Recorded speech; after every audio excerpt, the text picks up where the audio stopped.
InfoSec Sidekick, the cybersecurity podcast that offers you unique insights through conversation. I'm your host, Travis Romero, and in today's episode, we speak with Joshua Beaman. Joshua is the CEO of Security Blue Team and a cybersecurity analyst himself.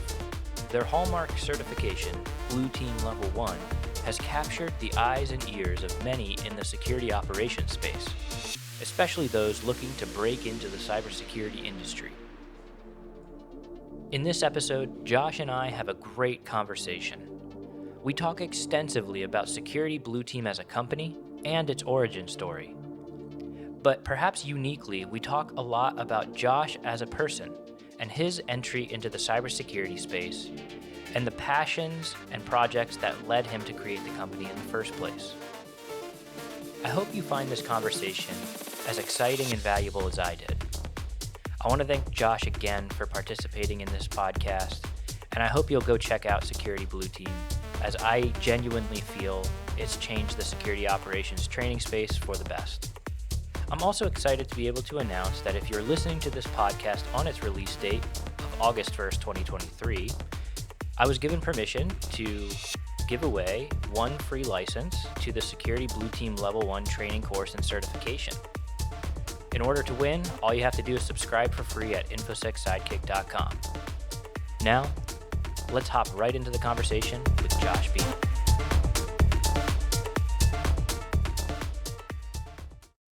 All right. Hey, Josh, thank you so much for being here.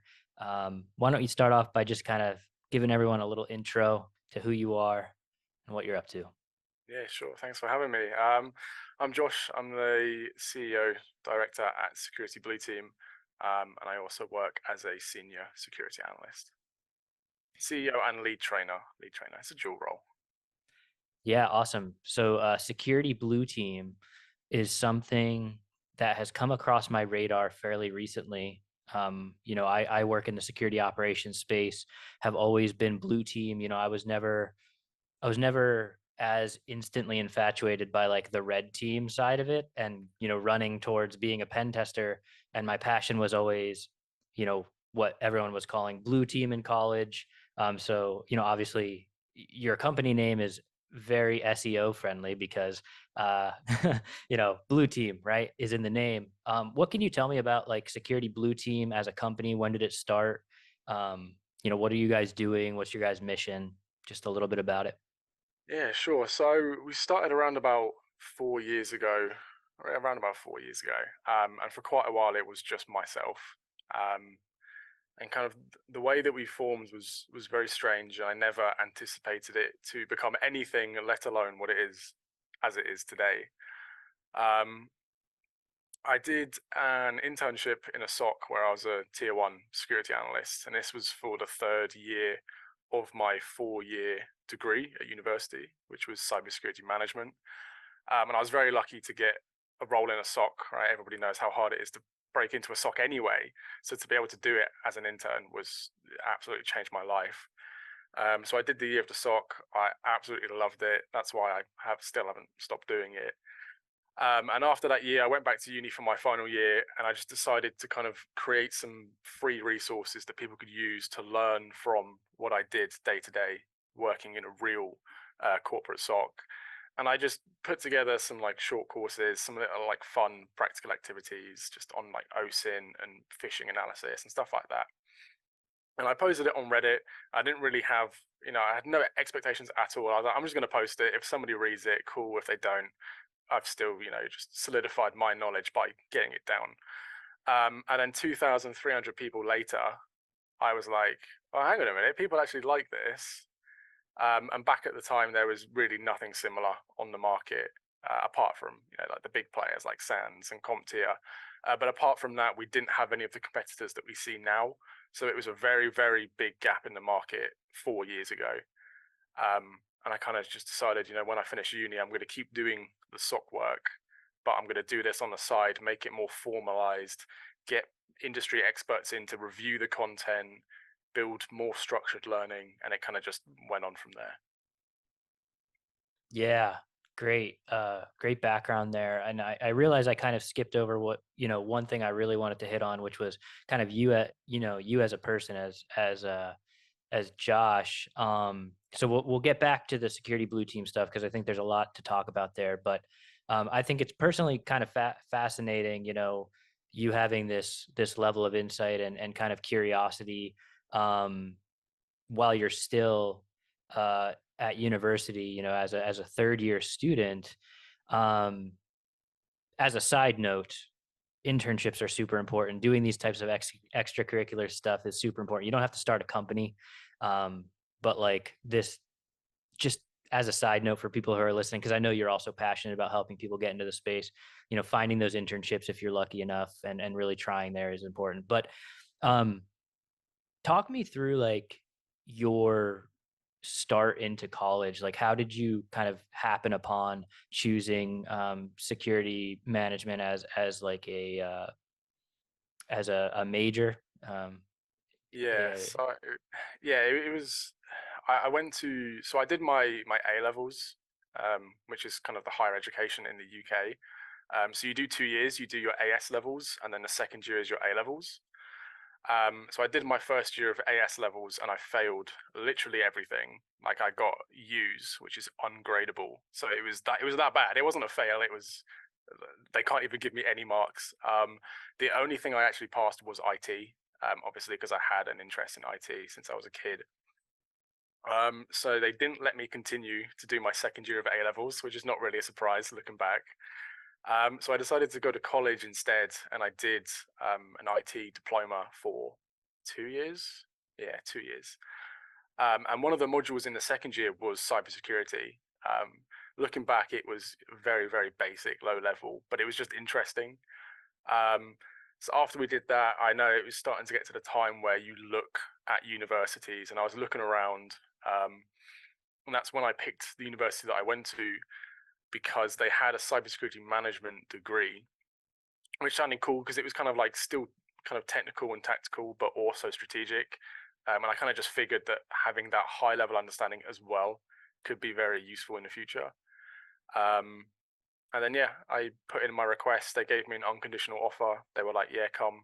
And then, yeah, that's how that kind of 4 years of my life started.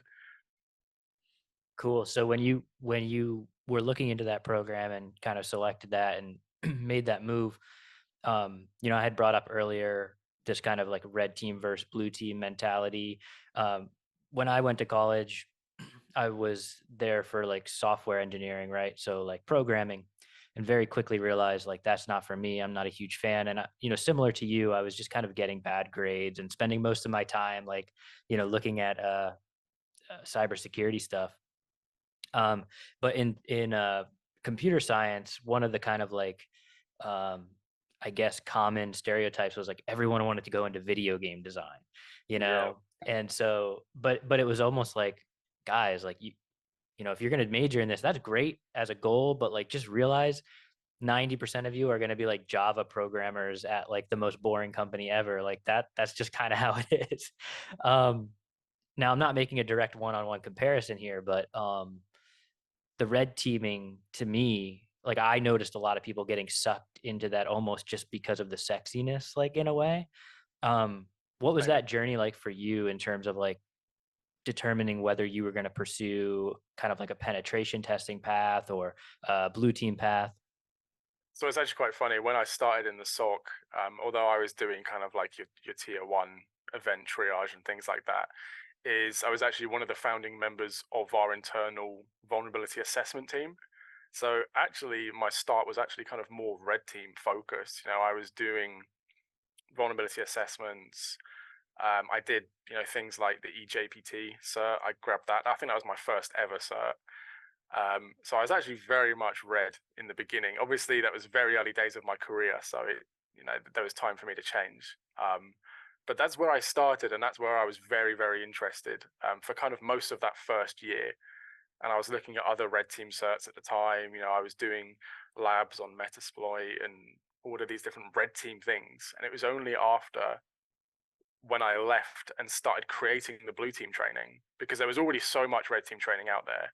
There was no point in my eyes, adding to it with my experience, which is very limited. But once I started creating that blue team training, and then I went back after uni as a tier two, that's when my kind of focus on blue kind of kicked in. And it does go up and down. I do kind of change sometimes. I'm like, oh, you know what? Maybe if I just become a penetration tester, it'd be fine. But I've always stuck with blue. So Yeah. Well, I told you I'm kind of notorious for not sticking to the script a little bit, and we're jumping around. I realize it, and there's so much to talk about. But um, I'm sure and I think your training that your company provides highlights this really well, is that even though as a SOC analyst or a blue teamer, even though that's what you're focusing on, there has become more and more of this focus on the tactics, techniques, and procedures of an attacker, having that attacker mindset. And I've often found that like the best members of my team and even like the most growth I've observed of in myself over the years is even like not really getting into like specifically penetration testing, but to continuously kind of consume that type of content um, in order to understand what you're actually defending against. Can you speak to how that kind of initial foray into vulnerability assessment, you kind of already talked about it, but like just expand on that foray into vulnerability assessment, starting off on the red team and then ultimately ending up on blue team and training and kind of developing content in that space. Can you add anything or talk about your kind of views on how the red and blue and how it ultimately augments the blue?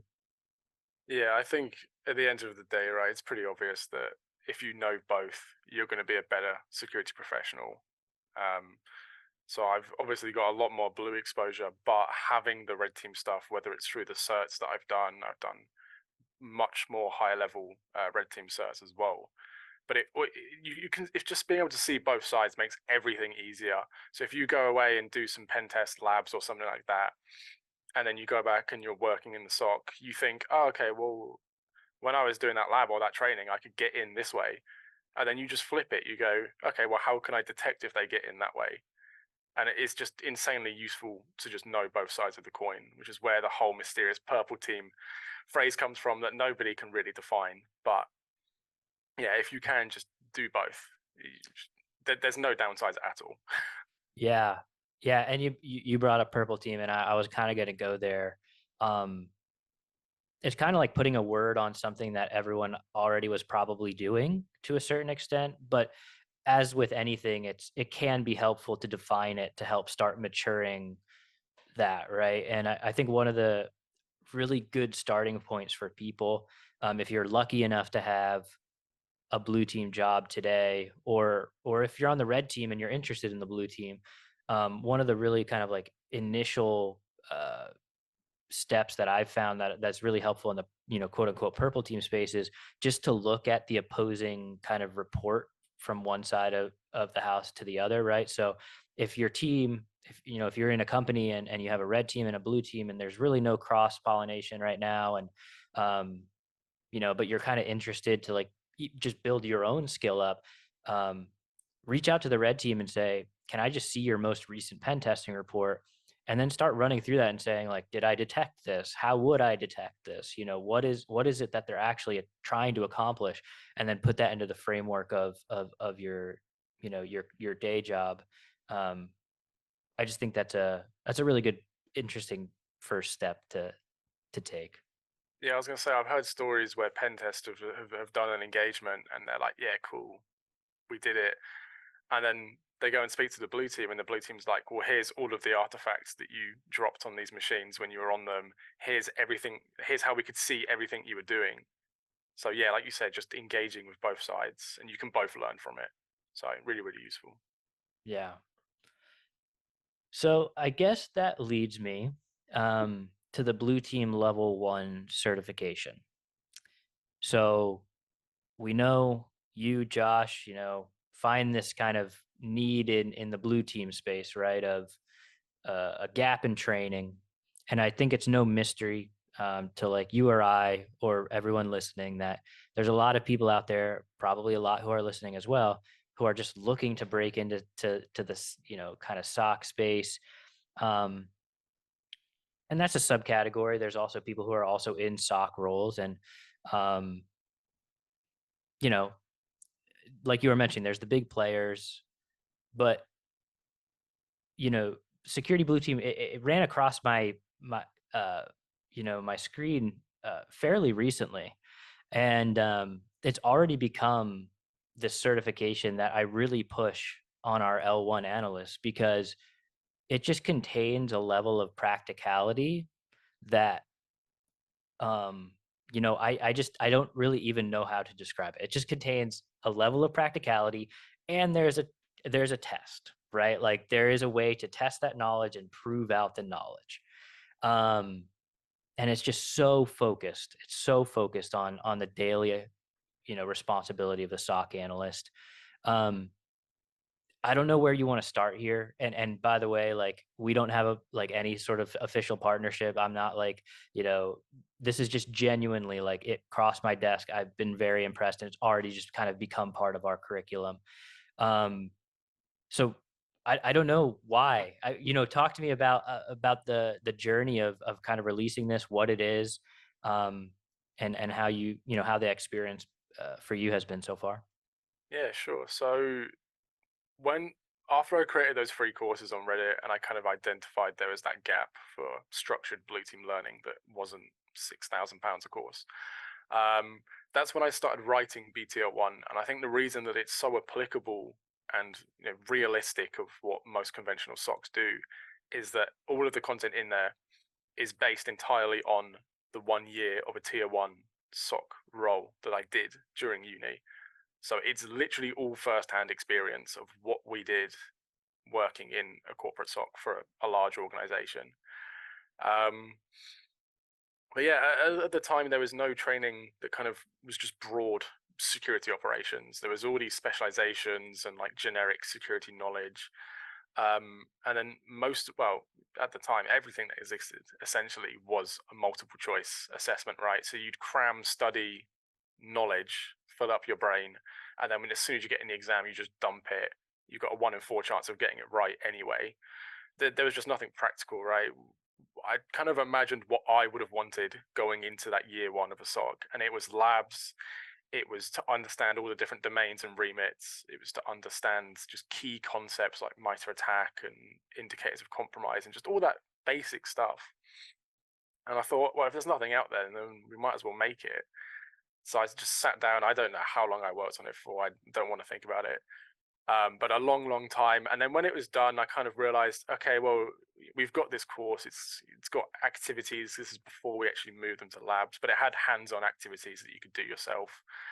Um, but I kind of reflected for a second and said, well, hang on a minute. I've only got 1 year experience in the SOC, right? So I kind of need to get some other eyes on this to review it, to make sure it's correct, to add stuff, remove stuff. And that's when we formed the first academic advisory board, and we form a new one for each certification we bring out. So at this point, it was just people that I knew, right? Like senior security analysts, mid-level security analysts, security managers, SOC managers, things like that. And that was the first advisory board. We all came together, they reviewed the content, edited loads of stuff. And that's when we released BTL1 in the first ever version back in 2000, I think. That's about 3 years ago.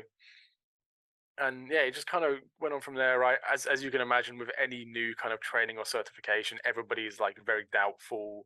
You see like posts on Reddit, and people are like, "Oh, well, I wouldn't go and buy that. It's a very new company. Nobody really gave it a chance. It wasn't like, well, maybe I'm just going to try it and see if it's good." And then people have started to do that over time. It did take a while, but people did it and they went, "Oh, wow, this is actually really good. Like more and more people should try this because it is actually good content." And then over time, it just evolved, right? We moved the activities from downloadable files to cloud labs to make it easier for students, less setup. Just refined the content. We added stuff that's kind of more scoped to SOCs nowadays, so like case management, how we record events and investigations and things like that. Um, It changed. So primarily it was a report-based exam, which in the idea is amazing, right? Actually have students write out an incident report. And then I think maybe 1 year in, we changed it to more of like a scenario-based incident response kind of question lab, because number one, the volume became insane of number of students, right? And to try and mark like hundreds of reports when this was still just me at this point was just incomprehensible, and I didn't want to compromise on kind of like the accuracy and quality of the feedback because there's too many things to mark and I still had a day job. So we moved it to this new kind of exam which we've been using for about 2 years now, and it's a lot kind of friendlier for students, right? They go in and they get given these questions that are mapped to different tactics in the attack framework. So it gets them exploring all different aspects of the compromise, from how they got in, how did they move around, what did they take, what else did they do? And we always get a lot of really good feedback on it because not many other places offer something like a 24-hour IR exam where you can get some really cool, as close to real experience as you can without working in that kind of role. And now we've got thousands and thousands of students. I think about 400 companies now, law enforcement all over the world, military all over the world, governments all over the world, banks, universities, telecoms, nuclear, like everything. Essentially every industry is now using our training, which just feels great to know that all these people find it valuable from like 7 months of me not sleeping, writing it. So it's been worth it in the end. Yeah, that's crazy, man. Congratulations on that, first of all. And um, yeah, to get over that initial hump of, because there is so much content. There is a content gap, but when you start talking about courses and asking people to pay for your work, there's a lot out there, and it could be confusing to people. And I think there's a lot of people out there who are looking to make a quick dollar, as well. So navigating that field is certainly something that I'm sure took time. It sounds like it took time, and Yeah. you kind of have to have a thick skin during that time period. Um, how long how long did it take I mean, if you remember, for people to kind of, I mean, do you remember a milestone moment in your mind of like, there was a day where someone tweeted about it and, you had like 50 or 100 signups for the first time and you were like freaking out?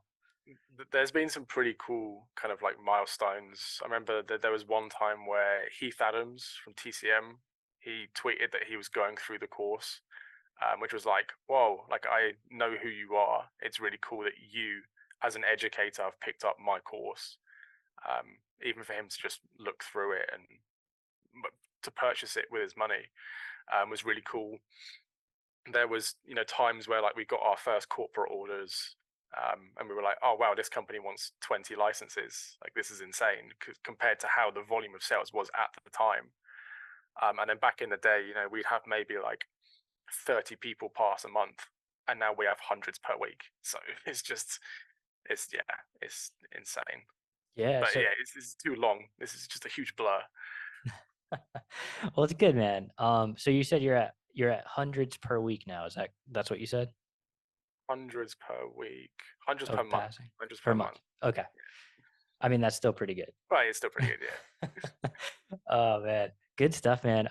What's some of the specifics feedback you've had from students? And what are the kind of spectrums of students that you've noticed are kind of benefiting most from the cert? Yeah, so we've got an interesting page on our website that's been there for a while, but it's admittedly kind of squirreled away a little bit. But it's called Success Stories, and that's where we just kind of post about students that have come to us and said, "Hey, I just wanted to, just give kind of like a testimonial as a student." And it's strange, right? Because the people that take BTO1, it's such a huge mix, which you wouldn't necessarily expect with a junior certification. It's more kind of like entry level slash junior. Um, we've got people that are already in SOCs that take it to just advance their skills, and because it's quite broad, they learn new disciplines that they might not be exposed to in their SOC based on their job roles. We've got people that have got no prior security experience that are trying to break in, they'll take it as well because they want to get that hands-on, just skills and knowledge that they can take with them to interviews. And then there's more senior people that just go through it because they've heard how fun it is, which is insane that they're spending money on something they really probably won't benefit from much, but they know that the labs and the exam are going to be fun, so they go and do it anyway, which is a bit crazy.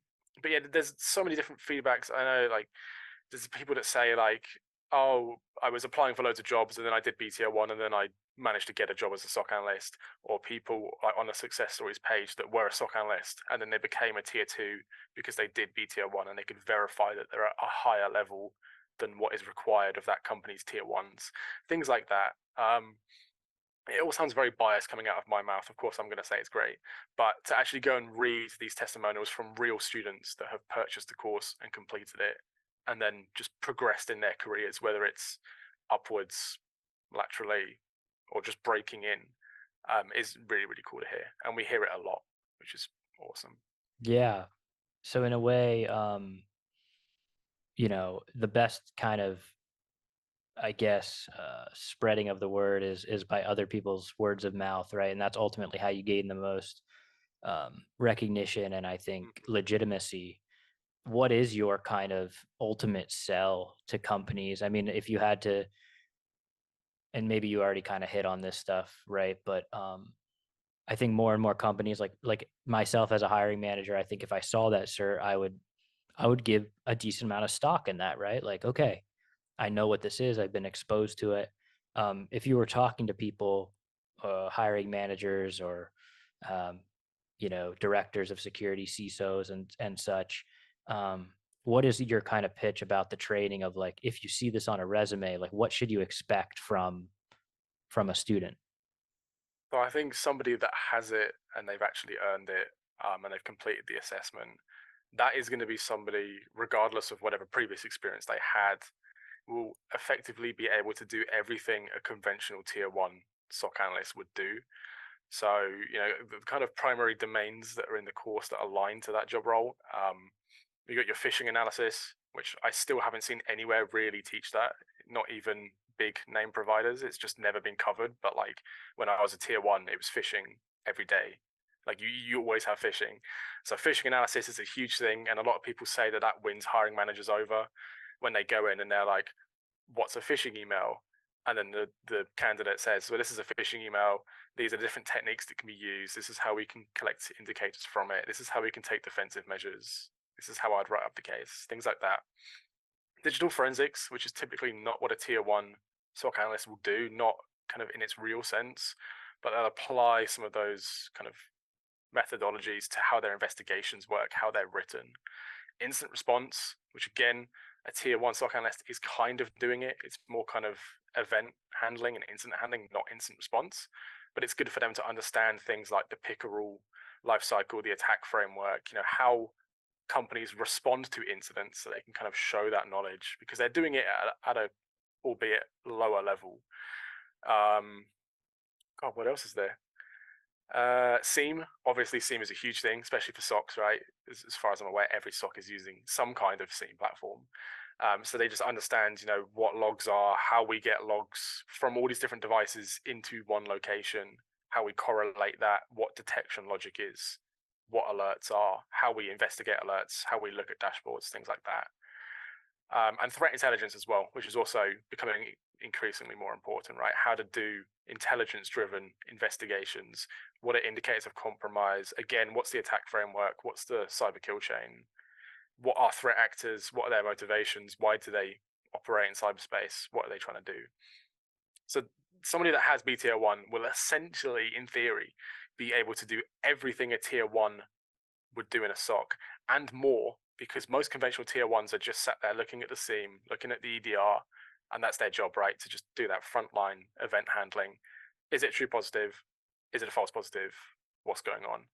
Whereas somebody that has BTO1 also understands IR, forensics, threat intel, so they just have a broader scope of knowledge and hands-on skills as well. So actually, it's a lot more than most conventional tier 1s. Yeah, excellent description, I'd say, and, if I could just add to that, um, free marketing here, I think if I had to put one sentence on it, it's kind of like they can speak the language of the SOC, right? Like, the, one of the hardest things I think as a hiring manager is, like, you know, kinda trying to understand whether someone will come in, and, of course, you want them to be an effective tier 1 SOC analyst as it kind of relates to just kind of doing what you said, right? Like triage, false positive, true positive. But everyone's kind of also tight on resources, especially these days. And there's always going to be some stretch goals and things that when there's no alerts coming in, what are you going to have someone doing? And having someone who can understand uh, what threat intelligence is and how it kind of plays a role in the SOC.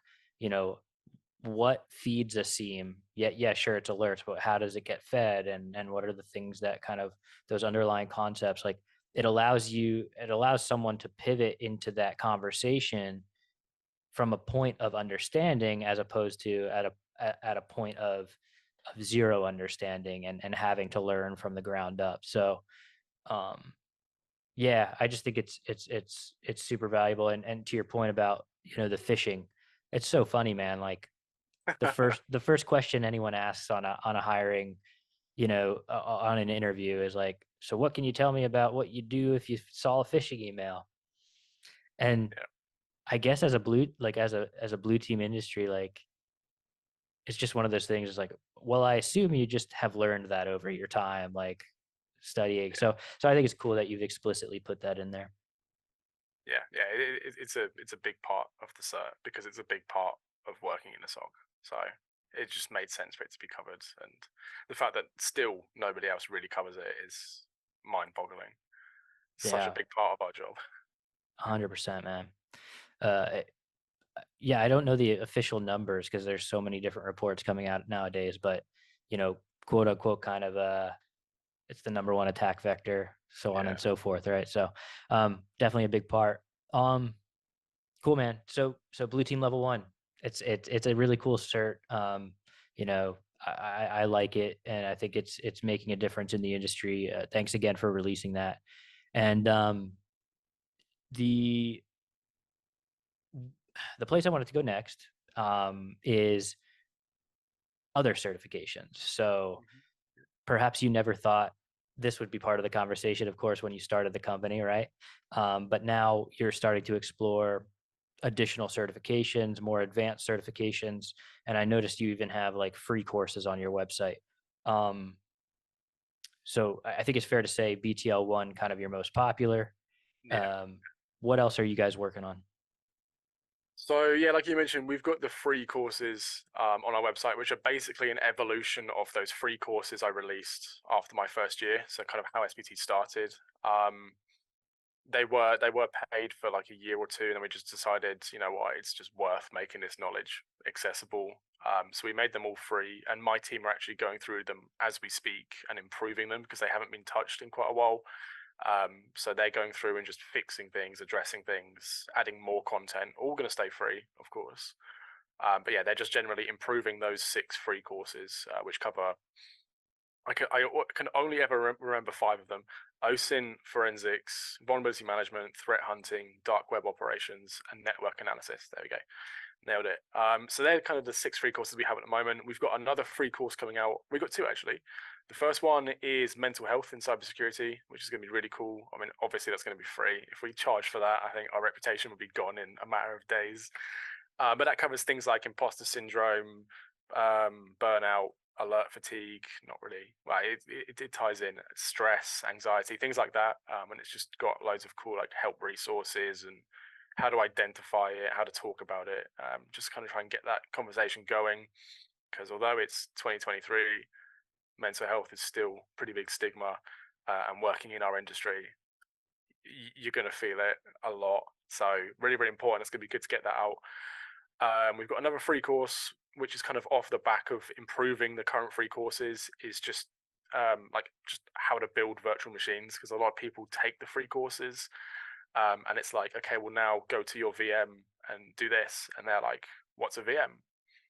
So we built that out yesterday. That's all good to go. Just needs to be pushed to the site, but it covers, like what is a virtual machine, what is VirtualBox and VMware Player, how to install it, how to configure an Ubuntu VM, a Kali VM, how to update it, take snapshots, harden it. So that's going to be a really cool free resource as well. I mean, there's 1,000 guides on that on the internet, but for students that are already doing our free courses, it makes sense to just give them it in a free course where it's just written by us, so it's all uniform and they don't have to go around Google looking for a good guide.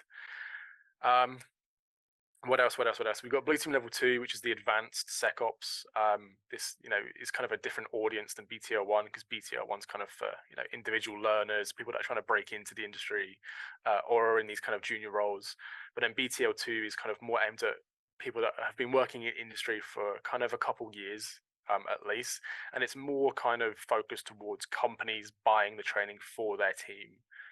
Because it's at a higher price point, because there's a lot more content, there's a lot more complex content and bigger labs, more lab time, much bigger exam, things like that. So yeah, it's more kind of for companies really. And then we've got 2 new certifications that are going to be releasing hopefully end of next month. Depends how much coffee I have in my kitchen. We've got CSOM, which is our Certified Security Operations Manager. So, when we did this BTL1 and BTL2, we're training hundreds of companies with really big SOCs. And the managers kept saying to us, when are you going to make something for us? All of our team members say how good your training is, but I'm a bit beyond level 1 and level 2. When are you bringing out something that I can do? So that's kind of where the idea for CSOM came around, and been working with JJ Davey on that. So really excited to get that out. And we've got really good advisory boards, all like directors of SecOps, heads of SecOps, SOC managers. So really, really good input. And then there's one more, which we haven't publicly disclosed yet. Again, it's kind of at that advanced level, maybe like similar level to BTL2, but it's a bit more specialized in one blue team discipline. But we can disclose that very soon. So I don't have long to wait. But that's a really cool one as well. It's something that I've done a lot of during my kind of career as a security professional in the SOC and in other roles. So I'm excited to announce what that actually is and stop being so mysterious. Yeah, man. I thought we were about to have An exclusive. an SBT exclusive drop. No, that's cool, man. I definitely appreciate the waiting there, and I'm personally excited for the CSOM for sure. One of those voices, just kind of wondering, it sounds like a personal interest to you as well, obviously, because when as we talked about earlier, you wanted to get both kind of the tactical and technical component. So I do imagine that this certification will have um, a similar tie in there. Yeah. Um, cool. Yeah, I think the expanding of the certifications is the natural progression, and having built that kind of legitimacy from blue team level 1 is going to do wonders in terms of expanding upon that, and having these other certifications. Just speaking personally, a new certification that has kind of some legitimacy is a breath of fresh air, even if the content is like very similar, which I'm not saying yours is. But I think all of us are just so used to seeing like CISSP, and not comparing these things, right? But CISSP, all the SANS certifications, of course, fantastic content. But it's almost just like it's like similar to alert fatigue. Like you see the same alert over and over and over. It just in your mind is like, I don't know. I wonder if there'll be something different, Yeah. So that's kind of, I don't know how to really interpret that comment. It's not a dig. It's not like a super compliment, but it's like, it's something new. It's been exciting. So these new certifications that are coming out, I think, will be a similar level of exciting. And I'm definitely looking forward to it. Yeah, and it's always just good to give learners more choice of where they can go. Like obviously back in the day when SANS was the only blue team provider around, you didn't really have any choice where you could go. but now you've got a number of us training companies where you can go and learn blue team stuff, and different price points, different features and functionality. So you as the learner can pick, I want to go and learn security operations. Okay, well, there's a few different places I can go and learn that now, and you decide where you go, what you pay. So yeah, I think Yeah. it's never an issue. Yeah, definitely. So I noticed that you were also pivoting into a non-certification kind of venture. Um, do you want to tell everyone kind of what your career's component of this company is looking like, what it's called, what your kind of ambitions are for that project? Yeah, so it kind of stemmed from the fact that, again, because we train so many companies and we're very close with a lot of security managers and people like that, is we know firsthand how rough the cybersecurity job market is at the moment. Like, people, there's so many different buzzwords going around, like the skills gap and skill shortages, and yeah, that's just an entire different conversation. But we kind of worked out that there are existing job boards out there for cybersecurity. There's actually quite a few, and we did the market research. We went and looked at them, and we saw, their pricing, their functionality. What's the organization that runs them? Are they credible? Are they known? Um, and there are some out there that, obviously they do work and people use them. But we kind of just realized that we already have this ecosystem of structured learning with SBT e-learning, that platform. We have kind of the continuous learning and the skills validation with Blue Team Labs Online. So we kind of figured that moving into kind of like the job board space just makes sense because it's all just one big ecosystem, right? So we have companies that come to us and say, hey, come train our team. And we're like, yeah, sure. And then, someone from that team leaves and they're looking for a new analyst. So if we have that kind of career space, then we can also help feed into that. And then vice versa is, like it all just comes together. It all just makes sense for kind of what our business does. So yeah, we did all the market research. We just looked at what other competitors are out there, how many jobs they have listed, how much they charge, what companies use them. Are these like big companies? Are they small companies? Are they recruitment firms? We did all the digging on that. And that was kind of the first project where we launched something where we actually had established competition, right? So when we did BTL1, things like that, nobody else was doing it. We were the first people to kind of do that practical blue team training. So that was easy. Well, I say easy. That was easier. When we did Blue Team Labs Online, at that time, there was no other gamified Blue Team platforms. We were the first. So again, it was relatively easy to get it off the ground. But with SciSec Careers, because there's already established competition, it's been a lot harder, a lot more challenging, which has also been fun because it's made us innovate and do bigger and better things. But we built this really cool job board. We looked at the other job boards and they're all very basic. It's just you click post a job, you pay them the money, which is normally a lot of money, and then just fill out all the fields and then your job goes live and that's it. And we wanted to kind of build a complete solution for recruiters that is easy because they have a lot of stuff to do. They don't want to be sitting reading stuff all day. Is very intuitive, has a nice feel, nice UI, nice UX. So we built SciSec Careers, right? It's got more functionality than any other job board we've seen out there. But again, it's kind of like the struggle we had with BTL1 trying to get it the reputation it deserved, in our opinion. And we're experiencing the same with SciSec at the moment, where we've built this incredible application that, like everybody fills out a professional profile, kind of like LinkedIn. It's kind of where we got the inspiration from. And then they use that to apply to jobs, which means that from a recruiter's point of view, every job application is uniform, right? So I've done recruitment for my team, not necessarily cyber roles, but other roles for SBT. And every different CV comes in a different structure, different colors, different file formats. Like you get PDFs, you get docx's. It's just, nothing is in the same place. So it's so hard to go through like 100 CVs. And I'm not a recruiter, right? They probably smash it. But when I'm looking for 100 CVs and every single one of them structured differently, it's so hard to just take it in and triage what I'm reading. But on SciSec, we built it so that every application, the information is in the same place each time. So it's just a lot easier for the brain to just consume what you're looking at. And we tried to make it very much 50-50, right? So it benefits candidates and benefits recruiters. So it's not just like a farm for recruiters to find good people and they give us all the money. We have loads of cool features for candidates as well, right? So when you fill out your profile, we recommend jobs to you that we know you're most likely a good fit for because we have scoring and things like that. So we can actually help candidates find jobs that we think they would get hired for and recommend those jobs to them and say, hey, you filled out your profile, you have these really cool skills. Well, you're a really good match for this forensics role. You're a really good match for this IR role. So it's kind of helping get people in front of the right jobs where we think they'll actually succeed going through that kind of interview process. And there's loads more stuff. There's like in-app messaging and just loads of other really cool functionality that these other job boards don't have.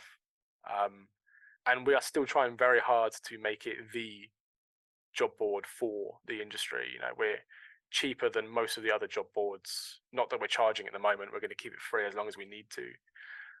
But because we have all these existing partnerships with all these big companies like CrowdStrike and IBM and all these other people, we're still working very hard to make that kind of the home of cybersecurity jobs, so that it's just easy for both companies and candidates to go and find a job and just have the whole process really nice and simple. Yeah, it's really cool. You know, two kind of silly thoughts on this. I know as candidates, and I'm sure literally everyone listening has this same exact frustration, but building a resume, importing it, and then having the platform ask you to fill Fill it in out, yeah. the 9,000 pages of like very horribly formatted text. Yeah. So if you could just defeat that, that would be fantastic. I think everyone would migrate. And then the second thing is, I think you identified your another kind of certification there, certified resume triage expert. Um, CRTE. yeah, man. Recruiter certs. Who would have known? Who would I have don't know. thought? There you go. All right, man. Hey, well, I think it's probably a good time to start wrapping up here. I know you're a busy guy, and I appreciate your time and everything. Uh, is there any kind of closing remarks you wanted to make? Where people can find your company, where you guys are going, some things to get excited about, anything you wanted to talk about there before we kind of close it.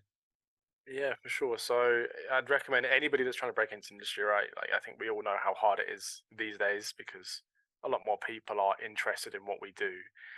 And like you said before, companies don't have the resources like they used to. So teams are getting downsized, which means people in the teams need to be able to do more, which means it's even harder to break in. And we see all these job descriptions where they're listing like CISSP for entry level. Like, there's a lot of disconnect between us as practitioners and HR and things like that.